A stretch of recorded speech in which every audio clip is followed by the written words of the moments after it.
안녕하세요. 오늘도 이렇게 함께 해주셔서 감사합니다. 오늘 소개해드릴 사연은 74세 정도연 어르신께서 보내주신 이야기입니다. 군대를 가던 날 기차역에서 한 소녀의 떨리는 손을 아직도 잊지 못한다는 그런 이야기예요.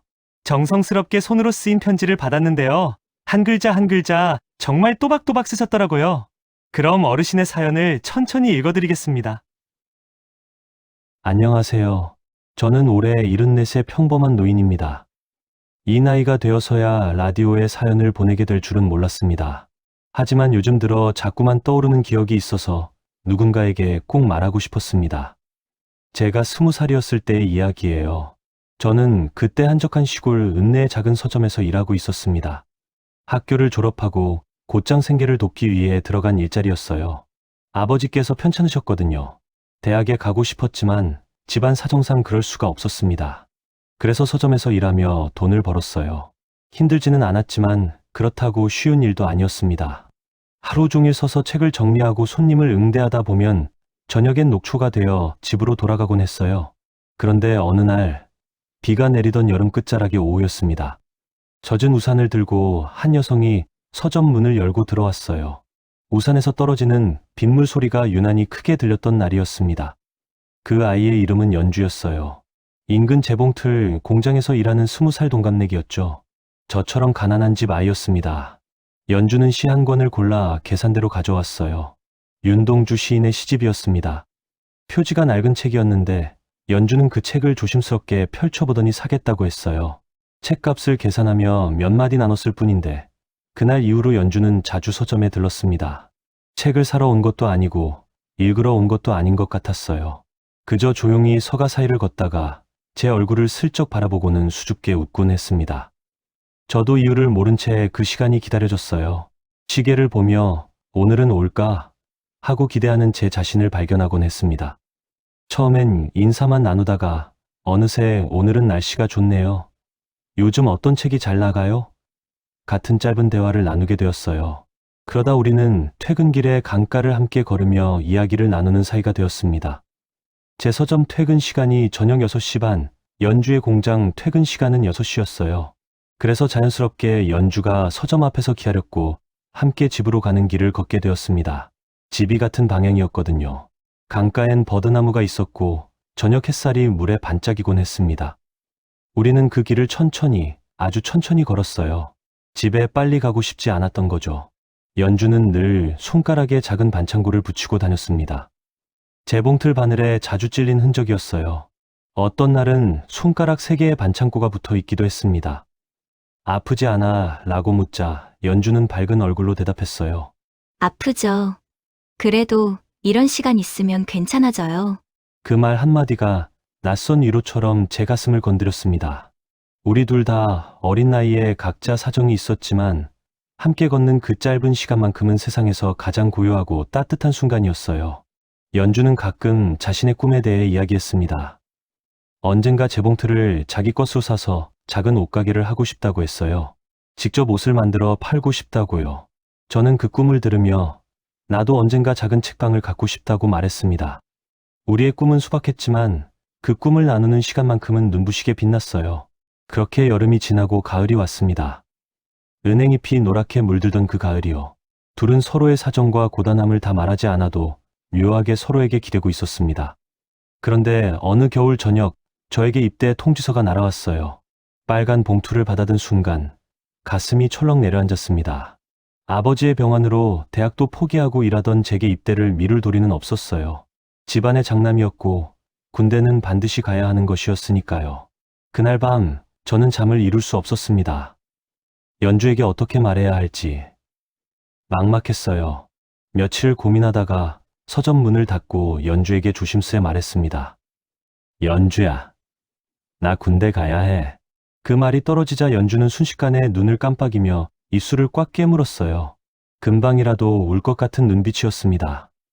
한참을 침묵하다가 연주가 물었습니다. 언제 가요? 다음 달 초인 1월 5일. 그럼 한 달도 안 남았네요. 응, 미안해. 왜 미안해요. 어쩔 수 없는 일인데. 연주는 그렇게 말했지만 목소리는 떨리고 있었어요. 그날 우리는 말없이 오래 걸었습니다. 겨울 바람이 차가웠지만 서로의 옆은 이상하리만큼 따뜻했어요. 둘 사이에는 말하지 못한 마음들이 따뜻하게 흐르고 있었습니다. 저는 연주의 손을 잡고 싶었지만 그럴 용기가 나지 않았어요. 그 시절엔 남녀가 손을 잡는 것도 쉽지 않았으니까요. 그저 나란히 걸으며 서로의 온기만 느낄 뿐이었습니다. 꼭 편지 보낼게.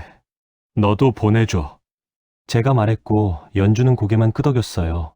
남은 한 달 동안 우리는 전보다 더 자주 만났습니다. 퇴근 후뿐만 아니라 주말에도 만나 함께 시간을 보냈어요. 마치 시간을 저축하듯 추억을 쌓아두던 말이에요. 그리고 드디어 입대하는 날 아침이 왔습니다. 1월 5일 새벽부터 눈이 내렸어요. 하얀 눈이 세상을 뒤덮고 있었습니다. 연주는 평소보다 한참 일찍 새벽 6시에 저를 기다리고 있었어요. 눈을 맞으며 서 있는 그 아이의 모습을 보고 저는 가슴이 미어졌습니다. 혼자 가면 섭섭하잖아요. 연주는 밝게 말했지만 표정은 이미 금방이라도 무너질 것 같았어요. 눈발 때문인지 눈물 때문인지 알 수 없게 얼굴이 젖어 있었습니다. 우리는 눈 내리는 길을 함께 걸어 기차역으로 향했습니다. 기차역은 가족들과 군에 가는 청년들로 가득했어요. 어머니들이 울고 연인들이 작별 인사를 나누고 친구들이 배웅하는 모습들이 여기저기 보였습니다. 그 소란 속에서 우리의 발걸음만 유난히 느리고 조용했습니다. 플랫폼에 서서 저는 연주에게 말했어요. 연주야, 너무 울진 마. 금방 돌아올게. 3년이면 금방이야. 가벼운 농담을 섞어 말하려 했지만 입이 떨렸습니다. 3년이 금방일 리 없다는 걸 우리 둘 다 알고 있었으니까요. 그 순간 연주가 조심스럽게 제 손목을 붙잡았습니다. 그 손은 작고 따뜻했지만 숨기지 못할 만큼 떨리고 있었어요. 울음을 참고 있다는 걸 저는 단번에 느꼈습니다. 저는 그때 처음으로 손길만으로도 그렇게 많은 마음을 알 수 있다는 걸 깨달았어요. 말하지 않아도 그 떨림이 모든 걸 말해주고 있었습니다. 기차가 들어오며 지면이 진동했습니다. 연주는 굳게 담은 입술로 떨림을 참고 있었어요. 기차 문이 열리고 제가 발을 옮기려는 순간 연주가 제 팔을 잡고 바짝 다가왔습니다. 그리고는 순간 제 뺨에 빠르게 입맞춤을 했어요. 너무 짧은 1초도 안 되는 순간이었습니다. 연주의 얼굴은 새빨개져 있었고 떨리는 목소리로 말했어요. 편지 꼭 보내요. 저도 보낼게요. 말의 끝은 거의 들리지 않았습니다. 목이 꽉 감겨 있었어요. 제가 대답하려 했지만 그보다 먼저 문이 닫혔습니다. 기차가 움직이자 연주는 고개를 돌려 눈물을 숨기려 했지만 저는 유리창 너머로 연주의 어깨가 조용히 흔들리는 것을 보았습니다. 기차가 멀어져도 저는 계속 뒤를 돌아봤어요. 연주는 그 자리에 서서 손을 흔들고 있었습니다. 눈발 속에서 점점 작아지는 그 아이의 모습이 마치 한 폭의 그림 같았어요. 그 장면은 평생 지워지지 않는 그림처럼 제 마음에 남았습니다. 훈련소에 도착해서 저는 첫 편지를 썼습니다. 연주야, 난 잘 도착했어. 여기는 춥고 힘들지만 견딜만해. 너는 잘 지내고 있지? 밥은 잘 챙겨 먹고? 둘째 편지, 셋째 편지. 저는 시간이 날 때마다 편지를 썼어요. 하지만 어떤 답장도 오지 않았습니다. 처음엔 바쁜가 보다 생각했어요. 공장 일이 힘들어서 편지 쓸 시간이 없는 거라고요. 하지만 한 달이 지나고 두 달이 지나도 아무 소식이 없었습니다. 휴가를 나온 날 저는 제일 먼저 연주를 찾기 위해 서점과 공장을 찾아갔어요.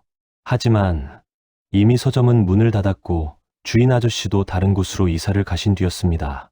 연주가 일하던 재봉틀 공장도 다른 지역으로 옮겨갔어요. 공장 자리엔 빈 건물만 덩그러니 남아 있었습니다. 동네 사람들에게 물어봐도 아무도 연주의 소식을 아는 사람이 없었어요. 연주는 흔적 하나 남기지 않고 사라져 있었습니다. 저는 그날 밤 혼자 그 강가를 걸었습니다. 함께 걷던 그 길을요. 하지만 이젠 혼자였어요. 옆에 연주가 없었습니다. 왜 연주가 답장을 하지 못했는지, 왜 아무 말 없이 떠났는지, 그 이유는 지금도 알 수 없습니다. 어쩌면 집안에 반대가 있었을 수도 있고, 어쩌면 연주에게도 어쩔 수 없는 사정이 있었을 수도 있어요. 가난했던 그 시절엔 사랑보다 생존이 먼저였으니까요. 어쩌면 가족을 따라 먼 곳으로 이사를 갔을 수도 있고, 어쩌면 다른 누군가와 결혼을 해야 했을 수도 있습니다. 저는 제대 후에도 여러 번 찾아 헤맸지만 끝내 만나지 못했습니다. 세월이 흘러 저는 이후의 삶을 살아갔어요. 결혼을 했고 아이를 키웠고 일도 하며 숨가쁘게 세월을 견뎠습니다. 이제는 손주까지 있는 할아버지가 되었어요. 바쁘게 살다 보니 마음속에서 연주는 조금씩 희미해지는 듯했습니다. 하지만 살다 보면 문득문득 떠올랐어요. 기차역 스피커의 불분명한 안내음, 그리고 떨리던 연주의 손과 그 손의 온기만큼은 어떤 세월도 지우지 못했습니다. 결혼기념일, 자녀의 졸업식과 손자의 돌잔치에도 문득문득 그날의 기차역이 떠올랐어요. 사람은 나이 들수록 가슴이 떨리던 기억들만 남기고 떠나는 것 같습니다. 74년을 살아오면서 많은 일들이 있었어요. 기쁜 일도, 슬픈 일도, 화난 일도, 후회되는 일도 참 많았습니다. 하지만 지금 이 나이에 떠올려 보면 가장 선명한 건 그날의 기억이더군요. 눈 내리던 기차역, 떨리던 연주의 손, 그리고 유리창 너머로 보이던 그 아이의 작아지는 모습. 그날 역에서 내 손목을 잡던 너의 떨림이 내 평생의 첫사랑이었습니다. 이 사연을 보내는 건 용서를 구하려는 것도 다시 만나자는 것도 아닙니다. 그저 제가 살아온 인생에서 가장 아름다웠던 순간을 누군가에게 말하고 싶었습니다. 그리고 혹시라도 연주가 이 방송을 듣게 된다면 이것만은 꼭 전하고 싶습니다. 너는 내 기억 속에 늘 그 자리에 있었어. 세월이 흘러도 그 시절의 기억은 그렇게 남는 것 같더라. 네가 내 인생의 한 장면으로 그렇게 자리하고 있어. 그리고 연주야, 그 시절을 함께 해줘서 정말로 고마웠다. 정도현, 올림. 소중한 이야기 가슴 깊이 새겨들었습니다. 50년이 넘는 시간이 흘렀지만 어떤 기억은 절대 희미해지지 않는 것 같습니다. 도연 어르신 이야기 들려주셔서 정말 감사합니다. 그리고 연주님, 혹시 듣고 계신다면 도연 어르신께서 지금도 당신을 따뜻하게 기억하고 계신다는 것 꼭 알아주셨으면 좋겠습니다. 오늘 그 시절 추억 이야기 시간은 여기까지입니다. 마음 한켠에 따뜻한 기억 함께 해주셔서 감사합니다.